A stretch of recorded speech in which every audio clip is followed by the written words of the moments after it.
A dramatic military sabotage operation underway tonight in a Russian region bordering Ukraine.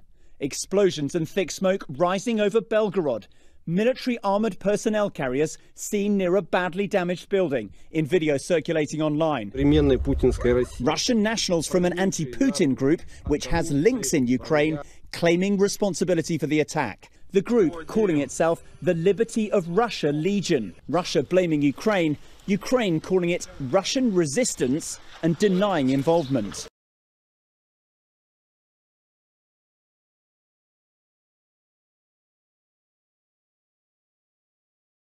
We start in Ukraine, where the Russian-controlled Zaporizhzhia nuclear power plant has suffered another power outage.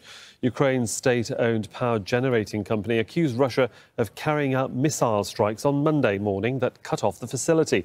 But Russia's defense ministry said Ukrainian shelling damaged a high-voltage line and caused the blackout.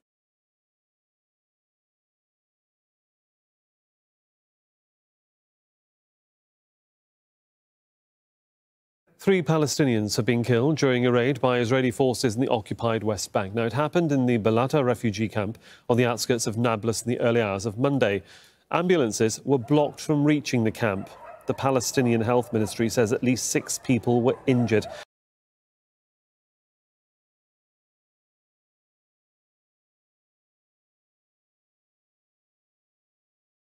The search is on for a group of gunmen suspected of killing at least 10 people in Baja California Saturday afternoon. The sound of continuous gunfire filling the air at what was supposed to be a peaceful car event in the Mexican city of Ensenada. According to Mexican State Police, a group of men with guns hopped out of a gray van on Saturday afternoon and opened fire at the people at the car show. The suspects fled the scene, and now the mayor of the Mexican city, Ensenada, has commissioned a special task force to investigate the massacre.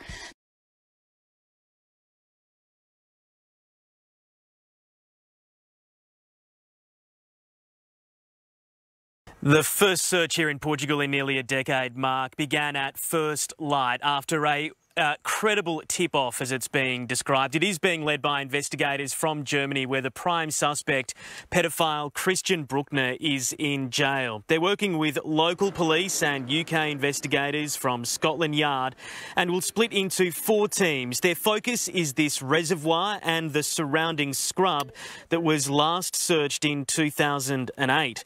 It's about 50 kilometres from the resort in Praia da Luz, where Maddie disappeared in 2007. The area here is in drought, with the water levels so low they may not need divers. Maddie would be aged 20 now, but authorities are treating this as a murder investigation.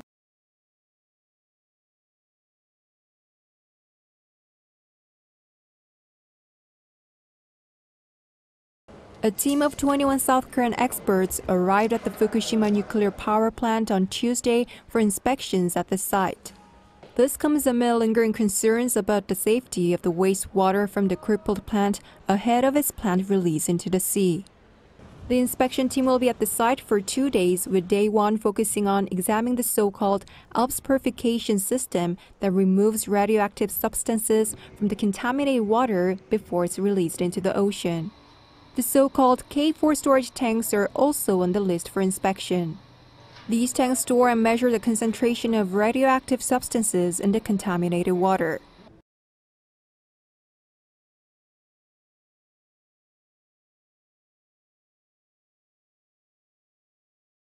Officials investigating a fire at a girls' school in the South American country of Guyana on Monday say initial findings point to it having been started deliberately.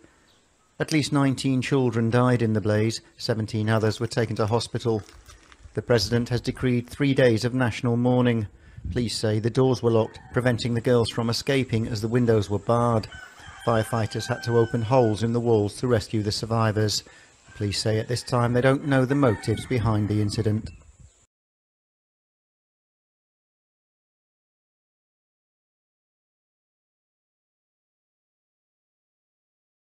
A record fine for Meta, as the tech giant was hit with a €1.2 billion penalty on Monday for violating the EU's data privacy laws. It's the biggest such fine since the introduction of EU GDPR laws in 2018. nearly double Amazon's €746 million penalty 2 years ago for data protection violations. Meta are accused of mishandling user data when transferring it between Europe and the US. The decision will be imposed by Ireland's Data Protection Commissioner, since Meta's European HQ is in Dublin. The Irish watchdog is giving the company 5 months to stop sending European user data to the US.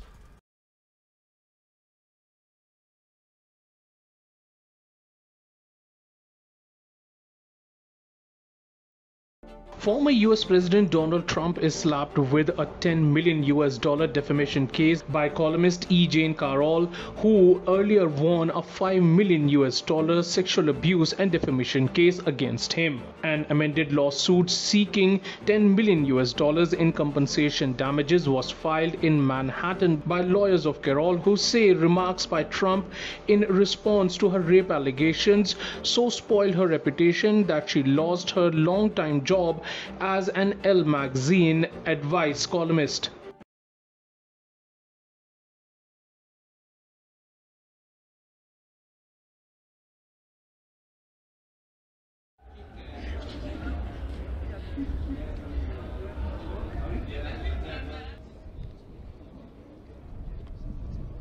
Que básicamente serían 795 bultos, haciendo un peso total de 20.344 libras. Esta hoja de coca ha ingresado de manera ilegal al territorio nacional, por tanto.